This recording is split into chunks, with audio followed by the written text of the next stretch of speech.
ఈ మధ్య బస్సు ప్రమాదాలు ఎక్కువగా అయితే జరుగుతున్నాయి. మొన్న రీసెంట్గా కర్నూలులో బస్సు ప్రమాదం జరిగి దాదాపు 19 మంది అయితే సజీవ దహనం అయిపోయారు. మరి నిన్న చేవెళ్లలో అతిపెద్ద ప్రమాదం అయితే జరిగింది. బస్సు టిప్పర్ లారీ ఢీకొని దాదాపు 19 మంది అయితే మృతి చెందడం జరిగింది. మరి రీసెంట్గా ఇప్పుడు ఆంధ్రప్రదేశ్కి సంబంధించినటువంటి న్యూస్, ఇది బ్రేకింగ్ న్యూస్ అని చెప్పొచ్చు.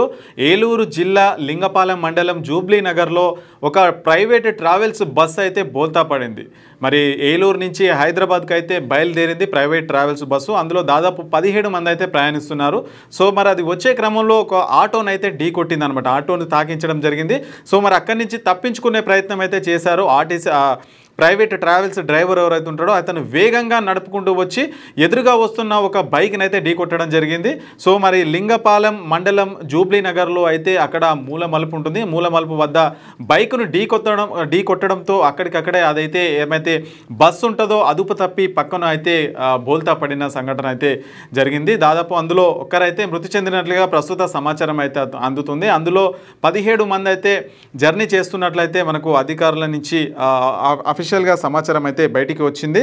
సో మరి అది ఏలూరు నుంచి హైదరాబాద్కి అయితే ఆ ప్రైవేట్ ట్రావెల్స్ అయితే బస్సు బయలుదేరింది.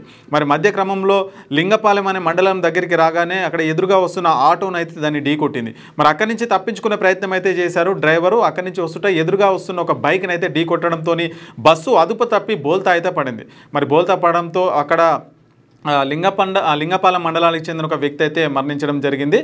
ఒకరైతే మృతి చెందినట్లుగా తెలుస్తుంది. మిగతా వాళ్ళని సమీప ఏలూరు ప్రభుత్వ ఆసుపత్రికి అయితే తరలించి వాళ్ళకైతే చికిత్స అందిస్తున్నారు. సో అక్కడ స్థానికులు ఎవరైతే ఉంటారో వాళ్ళందరూ కూడా కలిసి అక్కడ బస్సును అయితే వాళ్ళ బస్సులో ఎవరైతే చిక్కుకున్నారో వాళ్ళందరినీ బయటికి తీసే ప్రయత్నం అయితే చేసిరు. సో ఎవరైతే క్షతగాత్రులు ఉంటారో వాళ్ళందరినీ కూడా హాస్పిటల్కి తీసుకెళ్ళైతే మెరుగైన చికిత్స కోసం అయితే పంపిస్తారు. మరి ఈ మధ్య కాలంలో చూసుకుంటే ఎక్కువ ఇలాంటి సంఘటనలు అయితే జరుగుతున్నాయని చెప్పొచ్చు. మొన్న రీసెంట్గా కర్నూలులో అగ్ని ప్రమాదం జరిగి దాదాపుగా 20 మంది అయితే సజీవ దహనం అయిపోయారు. అంటే వాళ్ళు కనిపించకుండా పోయారనమాట. అంటే మొత్తం వాళ్ళ శవాలు మొత్తం కూడా బూడిదలో కలిసిపోయాయి.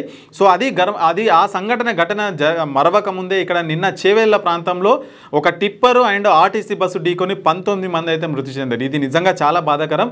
మరి ఈ రోజులనే ఇన్ని బస్సులకు యాక్సిడెంట్లు అవుతుంటే మరి ఎందుకు ఈ విధంగా, మరి ఇది డ్రైవర్ల తప్ప లేదంటే ఇంకేమైనా అధికారుల పర్యవేక్షణలో ఏమన్నా లోపం ఉందా అని అయితే మొత్తానికి తెలియాల్సి ఉంది. ఏలూరు జిల్లా లింగపాలెం మండలం జూబ్లీ నగర్లో అయితే ఈ సంఘటన జరిగింది. ఒకరైతే మృతి చెందారు. ఇప్పటికున్న సమాచారం మేరకు దాదాపు ఆ బస్సులో 17 మంది అయితే ప్రయాణిస్తున్నట్లుగా మనకైతే తెలుస్తుంది. మీ వ్యాపారం అభివృద్ధి కావాలని కోరుకుంటున్నారా? అయితే వెంటనే క్యూనస్ని సంప్రదించండి. Schools, colleges, banks, shops, office promotions, land promotions, political promotions, restaurant promotions, hospital promotions, పుట్టినరోజు వేడుకలు, శుభకార్యాలు, వ్యాపారాలు ఏవైనా, సందర్భం ఏదైనా ఇప్పుడే క్యూనస్ ద్వారా తెలియజేయండి. మీ వ్యాపారాన్ని అభివృద్ధి చేసుకోండి.